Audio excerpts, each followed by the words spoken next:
Hello, everyone, and welcome to our warm-up webinar for the upcoming Container and Cloud Native Roadshow event, Masterclass in Cloud Migration. I'm going to introduce myself and tell you what I'm going to be talking about in a moment.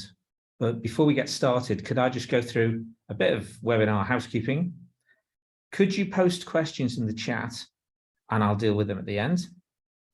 Please keep yourselves on mute during the session, and just to let you know that the session is being recorded.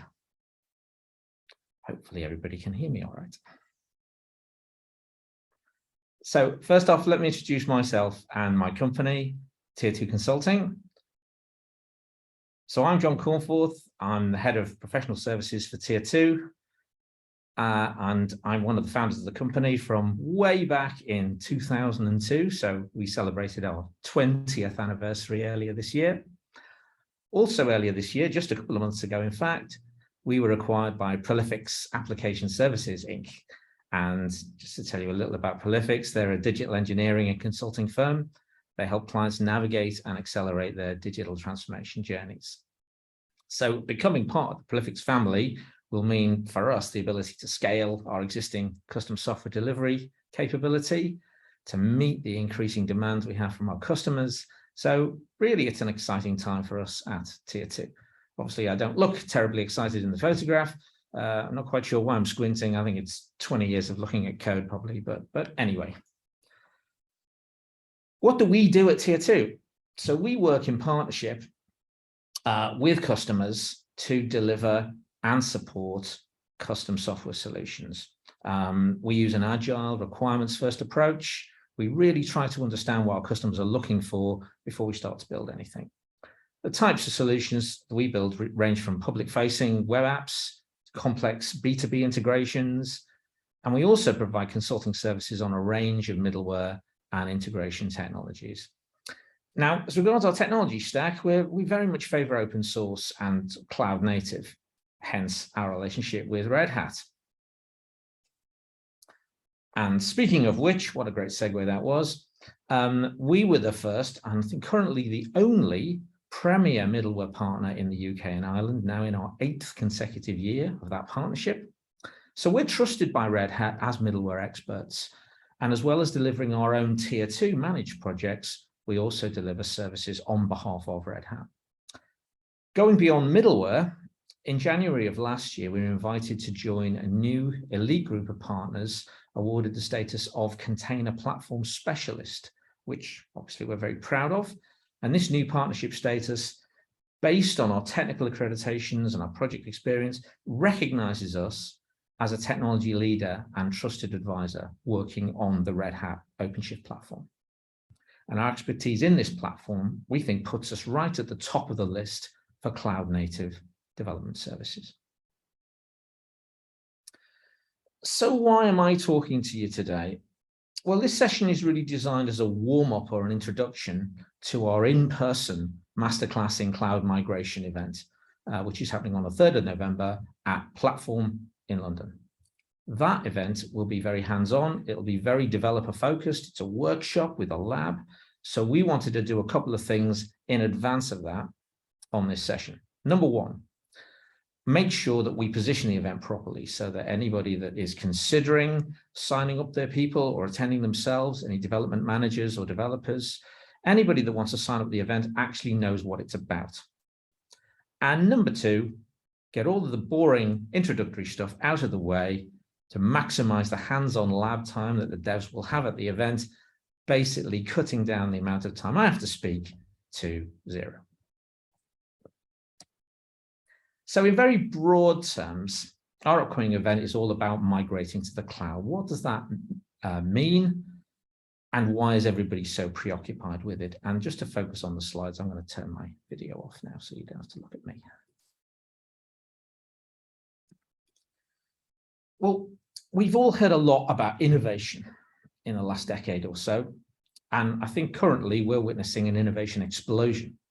A lot of applications are going to be developed in the next 5 years. In fact, as you can see on the slide there, the IDC predicts 500 million of them, which is the same number that's been built over the last 40 years. So you can see how this is accelerated. And of course, you can't buy innovation off the shelf. Your competitive advantage, your differentiation has to occur in-house. You guys know your business. You know what it takes to be competitive. So that's where the innovation has to come from. But obviously, the need for this sort of bespoke application development is clear. The trouble is, expectations are getting higher and higher. They're higher than ever now. People expect stuff to work.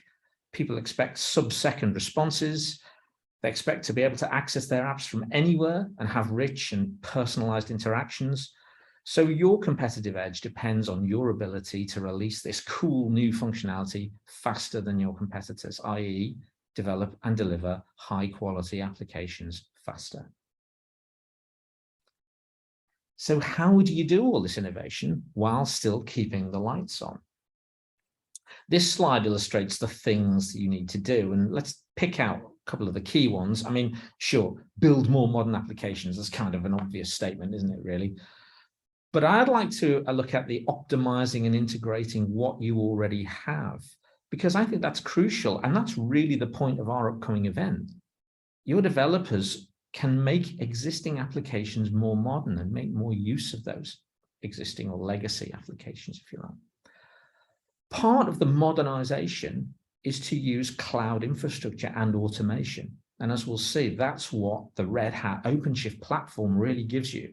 So actually, you can tick quite a few of these boxes just by choosing the right platform. So what is cloud native development? Here's kind of a definition on the slide there. It's really taking advantage of the cloud operational model. So using things like DevOps processes, CI/CD, for example, developing in microservices and developing APIs that are easier to deploy and update. And of course, container orchestration that makes apps scalable and fault tolerant. So these are the sorts of technologies involved in cloud native development, but there's more than that. Cloud native isn't just about technology. The journey to this sort of cloud native nirvana doesn't necessarily start with tech, actually starts with people. And there on the slides, a nice quote from one of the, that Joe Beda guy, one of the co-creators of Kubernetes. So it's not just about microservices or Spring Boot apps, more than that. It's about DevOps culture in your organization. And what do we mean by DevOps culture? We mean agility, not just in terms of running software development projects like doing Scrum or Kanban, which we already do, and I'm sure you're familiar with, but also agility in operations, which in large part comes down to embracing the use of automation and self-service. In fact, cloud native development really is an ongoing journey and one that is not necessarily easy, but there are huge benefits. If you start with the culture, the process change, doesn't happen overnight, but if you start to embrace that sort of agile and DevOps culture, you can then start to introduce the things I just mentioned, service, self-service or on-demand infrastructure. The classic example there being developers not having to wait ages to get their environments provisioned. You can then start to introduce CI/CD pipelines, which will automate pushing changes out to different environments. Start to use advanced techniques to do staged rollouts, rollbacks, blue-green deployments, canary deployments, etc. Then you can start talking about the new technologies like your microservices. And this can be done gradually at your own pace. One of the things that we're going to kind of illustrate in our lab in the event. So you can take a legacy monolithic application and gradually migrate it to the cloud. It's something that we call the fast monolith or fast moving monolith, as we'll see in more detail in a second. So you've got a legacy application. What are your options? It's business critical. It simply can't be replaced or rewritten quickly. Before you consider that sort of nuclear option, which I've got on here as the refactor option, which effectively is a rewrite, before you do that, take a look at some of the other potential modernization approaches. A rehosting could still provide significant benefit. The idea here is you make your deployment faster by rehosting it into a container-based platform, such as Red Hat OpenShift. The main benefit there being the speed and the reduced risk of the deployment. We'll be doing this in part one of our roadshow lab. You still then have the option of replatforming to take advantage of the cloud native techniques to deliver additional features, decompose parts of the application, break out the monolith into separate services or microservices. And that's effectively what we'll be doing in part 2 of our lab at the event. And this is really what we call the fast-moving monolith. So how specifically does Red Hat help with that? Well, it has a cloud-native development platform that can support this journey by providing 3 core components. Red Hat OpenShift, which is the container orchestration, container platform, container orchestration. Red Hat middleware, frameworks and languages like Spring Boot, Quarkus, Node.js, etc. And the specific middleware platforms like Data Grid, Fuse, Process Automation, etc. sitting on top of that container platform. And finally, the tools, Red Hat CodeReady, which is the developer tooling used to build these applications. There are about 5 or 6 different components to CodeReady, which I'll explain in more detail later, and one of which we'll actually use pretty much the whole way through our event. That is the CodeReady Workspaces IDE. So let's have a look at each of these components in a little bit more detail, starting with the OpenShift container platform. Yeah, doing containers at scale is hard. We've heard a lot about running containers. It's the modern agile way to deploy applications, but doing it at scale, particularly if you're just running Docker, is tough. It's tough to manage and orchestrate all of those different containers. Here's another interesting IDC stat that I'll throw at you. In terms of container deployments, in the last 5 years, we've gone from 59 million to 1.8 billion. So there's no doubt people are doing this at scale. But you need a platform that can run containers at scale, can do all of the orchestration, the scheduling and the bringing up and down and the guaranteeing of the right number of replicas. You need all of that in your container platform. So what the container is on matters, and that is OpenShift. OpenShift is essentially Red Hat's sort of Kubernetes on speed, or Kubernetes plus, if you like. So it provides a number of things. It's a secure, enterprise-ready platform to run and orchestrate container applications. It's a trusted and secure library of base images for your runtimes and middleware. And it includes tools to enhance developer productivity. OpenShift includes basically everything on this slide, from that red box upwards. And you'll notice here we make specific reference to OpenShift 4 because the version 4 architecture has changed, and it's a significant improvement on version 3 if you've ever had any exposure to OpenShift version 3, particularly in terms of installation upgrades and such. The latest version of OpenShift, by the way, just for info, is 4.11. Unless they brought a new one out in the last day. Now, there's a lot to OpenShift, some of which we're not even going to talk about either today or on our Roadshow lab. For example, the installation process, the storage options, the network, the user management, all of that stuff. And sometimes it's easy to get distracted by all that. It's kind of what I would call the infrastructure stuff. What we're really focusing on is developer productivity, which is really what this slide is illustrating, the automated provisioning, the self-service of your environments. Your consistency of environments, so dev, test, prod are all the same. Your automation, automated build and deploy, CI/CD pipelines, your automated deployments, and runtimes, middleware, and tools sitting on the top, and the logging and the metrics and all that kind of stuff. So why do customers choose Red Hat OpenShift? I think first and most importantly, it's open source. And of course, Red Hat are all about open source. Red Hat, after Google, is also the #1 contributor to the Kubernetes project, as well as, I'm sure you know, a lot of other cloud-native projects. And OpenShift really abstracts the differences between your cloud providers. So you can build a truly hybrid cloud, no vendor lock-in, whether that is AWS or whether that's Azure or whatever. OpenShift has lots of developer features and easy access to developer frameworks and languages, as we'll see later. The examples, Spring Boot, Node.js, Kafka, Knative, those things that I mentioned earlier on. So it really does empower your developers to innovate, which I think is, again, one of the main reasons why OpenShift is such a great platform for developing modern applications. Okay, let's focus a bit more then on what's inside the container or on top of the container. Your actual code runs inside the container, so that's really what matters. But obviously, the less work your apps have to do, the better. The more flexibility the platform has in terms of runtimes and frameworks, the better. OpenShift has a huge library of runtimes, frameworks, and middleware solutions integrated directly into the platform. So you have ready-made containers for Vertex, Spring Boot, Quarkus, Node.js, Tomcat, AMQ. Most of the main databases are in there. There's obviously containerized versions of the Red Hat middleware suite, so JBoss EAP, DataGrid, Process Automation, Fuse. And again, these middleware platforms are already containerized, already available out of the box to get started quickly.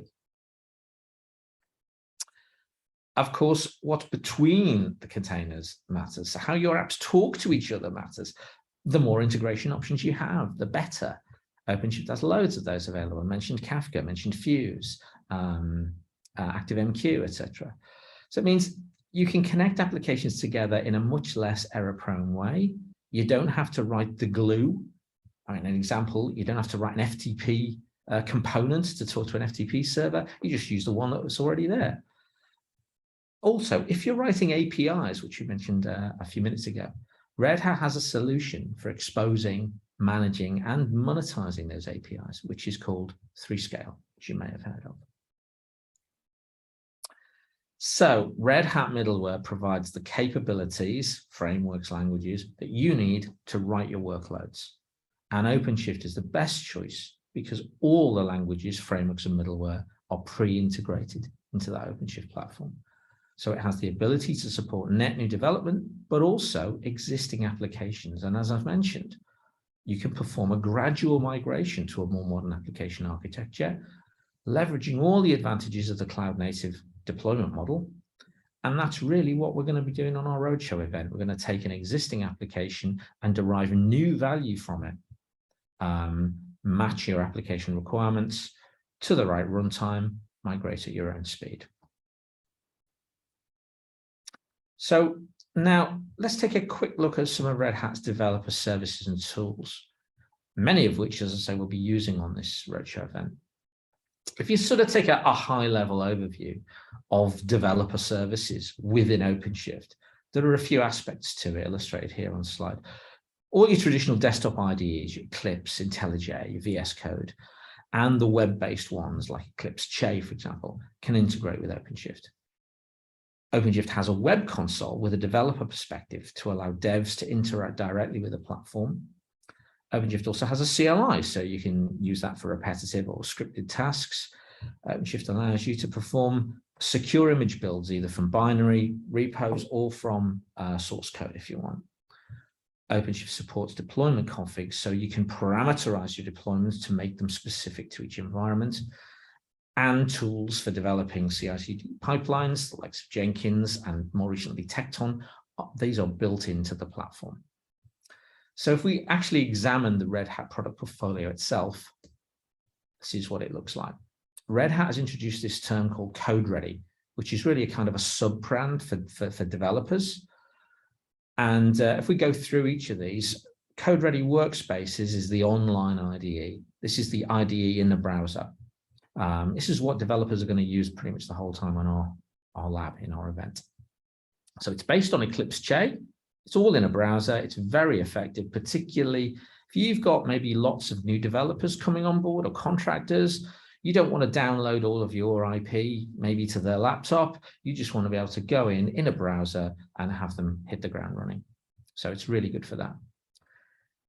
CodeReady Containers is basically a local install of OpenShift. Obviously, a very cut down version of OpenShift. It's not going to have 9 nodes and anything like that. But it is an effective way to run OpenShift on your laptop, if you like. CodeReady Studio is something you may have come across before. This is kind of the traditional Eclipse desktop IDE. I think you may have heard it branded JBoss Developer Studio or Red Hat Developer Studio before now. CodeReady Builder is specifically for C or C++ apps, for building them and deploying them natively on Red Hat Enterprise Linux. And CodeReady Toolchain kind of wraps a lot of this stuff together and includes tools for doing, for example, source code analysis and finding security vulnerabilities and so on. So the main one, as I say, we're going to use on our lab is the CodeReady Workspaces. Here's a screenshot of it. So it's a browser-based IDE. It's available actually as part of OpenShift. It's bundled as part of OpenShift with both the on-premise OpenShift container platform, or what we call OCP, and the managed Red Hat managed version, OpenShift dedicated, or OSD. So a little screenshot of what it looks like there. In terms of CI/CD, OpenShift now has Tekton built in as an alternative to Jenkins. You can still use Jenkins within OpenShift, of course, but Tekton is now kind of like the default. Tekton's built for Kubernetes, unlike Jenkins. So it's a bit more Kubernetes friendly. It kind of uses Kubernetes objects as its vocabulary rather than just sort of Jenkins, the kind of the groovy scripts. So the pipeline itself is like a parameterized script or set of steps, which you can reuse. We kind of know that from Jenkins, but as I say, Tekton is a bit more Kubernetes specific. And here's a little look at the OpenShift developer console. It's actually an old screenshot from OpenShift 4.2. But as you can see here, you can visualize your applications. You can provide quick access to them via UI. You can see the Kubernetes resources the app is using. You can apply labels to group applications together and run them together. And what you're seeing here is actually derived from a project called Kiali, which allows you to visualize the traffic moving between your applications, which could be quite useful for sort of debugging purposes. And there are also a number of plugins available for the developer tools, particularly for VS Code. You can get them on the VS Code marketplace. They work in the latest version of either the online IDE. And it's important here because the actual JBoss Developer Studio, the old kind of Eclipse, is now deprecated, and VS Code is becoming the de facto standard IDE. And certainly every time I've worked with Red Hat Professional Services on projects, VS Code is the IDE of choice. Here's a little bit about the source code dependency analysis that I was talking about, the toolchain product. So it has the ability to highlight CVEs, and it can actually, highlight vulnerabilities as you type within your IDE. It can also look at the version number of the libraries and dependencies you're using to check for any mismatches in terms of your licenses or subscriptions. It can flag things that don't look right. It can even crowdsource. So if you're using Red Hat Insights, it can tell you things like, oh, 60% of customers are experiencing an issue with this, that kind of thing. So it's quite a nice sort of helper project. Now, when you come to tackle a migration, it can seem daunting, especially if you have thousands of applications. So as a customer, Red Hat can help you with this, with the tools as we've seen, with obviously enterprise support, but also from experience. And one great way to learn from Red Hat's experience is this, the Open Innovation Labs. This is a residency where your developers can show up and work with Red Hat specialists. Starts with a free half day, just to help you understand the application landscape and your goals. And if you want to continue, you can do a 6 to 8 week, normally 6 to 8 week residency, where your developers and architects will come and sit down with Red Hat experts and build a POC that you can keep. And part of that is also about learning the process, as I mentioned at the beginning, not just the tech, but the process. So you'll be aided by a dedicated Scrum Master to guide you through some of that sort of agile process change. Just a slide to show you where the innovation labs are currently available: Silicon Valley, Boston, London, Singapore. The London one is great, really good facilities and a really good approach, I think. Red Hat have also sort of packaged together a family of solutions to help address problems of this sort of increasing cost and complexity of sticking with what you've got, sticking with your proprietary infrastructure and environments. They call it Red Hat Modernization and Migration Solutions. And obviously, one of the things you're going to need to do is look at sort of cost, particularly with long-term commitments like data centers and so on. So it offers you those 3 pillars on the slide there for for moving to cloud-native application development. Not just the technical aspects, but as I say, the costs as well. So optimizing your infrastructure, migrating your infrastructure, modernizing your applications, and then accelerating the innovation. Really, that we're talking about container adoption here with OpenShift. So it's a combination of product subscriptions, consulting services, migration tooling, and learning subscriptions to really give you two things: help you decide on your migration program, which apps you're going to lift and shift, which apps are going to be developed by, let's say, dev team A, which are more of the sort of handle cranking, less experienced developers can do these. You know, that really sort of dictate that migration approach. But secondly, and probably more importantly, try and give you a number that is an estimate of how long it'll take and what it'll cost to migrate these applications. So that's really what this kind of modernization and migration solutions package is all about. Right, as I mentioned earlier, this presentation really is an introduction to, as sort of an advert for our Container and Cloud Native Roadshow event that we're holding in November. So I want to talk a little bit more about that now. Here's a little reminder. We're calling it Masterclass in Cloud Migration. It takes place Thursday, 3rd of November, 9:30 till 1 at Platform Gaming Bar in East London. It's an in-person event, hands-on, hosted by myself and our sales and marketing team, run by Ian Page, our head of middleware, and we'll also have a guest dignitary from Red Hat. We've got all sorts of fun things going on. It's a very cool location, I have to say, as well. It is a gaming bar. We're going to give you breakfast when you turn up. There's pizza. You can stay and do some gaming. I'll detail all of that later on. But I just want to go through a little bit about what you or your developers are going to be doing on that event. The event is actually one of a series. We're clearly in the developer track rather than the operations track.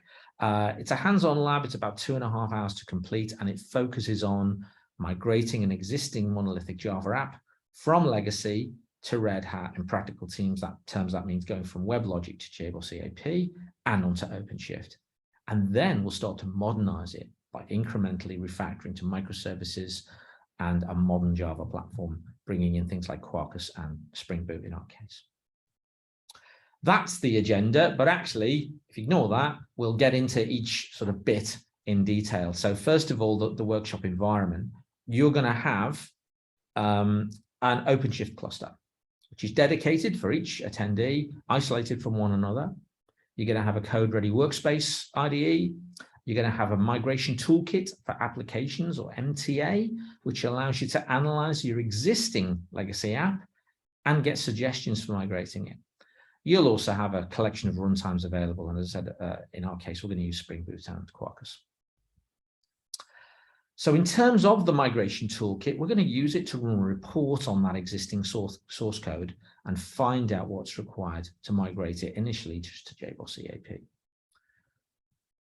We'll then start to change the code and the descriptor files from proprietary WebLogic in order to deploy it on, first of all, JBoss, and then finally on OpenShift. We'll also rerun that migration report just to make sure that any issues that were flagged up are actually resolved. And then, as I say, deploy it onto OpenShift. Once it's deployed successfully, we'll start to break it apart. And this is kind of the fun bit. So we'll create a new inventory microservice with Quarkus, which will also deploy on OpenShift. We'll deploy a health probe to monitor it and test it out. And then in the second part, we'll break off more of the monolith's functionality. We'll create a catalog service using Spring Boot. We'll implement a new web client for part of this service. And then we'll start to what we call strangle the monolith, meaning that we'll reroute calls from the user interface into our new service. So what are you going to get from that? Well, at the end of the session, what attendees should get is experience of the migration toolkit. You'll get hands-on experience of developer tools like CodeReady Workspaces. You'll get practice deploying on OpenShift. You'll have exposure to the Red Hat middleware, such as JBoss EAP, and new development frameworks such as Quarkus and Spring Boot. So we think you'll get quite a lot out of this. Here is the fun stuff. Here's the venue, Platform Gaming Bar. There's the address. We also have a guest speaker. We have Ian Lawson, or some of you know as Uth, from Red Hat. His title is OpenShift DevX Evangelist and Principal Domain Solution Architect at Red Hat UK, which is a big title, but He's worth listening to. He's a good guy. You'll get a buffet breakfast when you arrive. Drinks and pizza lunch is on us when we finish at 1 p.m. And you have the option after lunch to stay for an extra hour of free gaming time at the event, which should be fun. You can find out more about this event at our website, www.tier2consulting.com, and you can register via our dedicated event sign-up page, which is there, tier2consulting.com/news-event/masterclass in cloud migration. Hope to see as many of you and your team at the event as possible.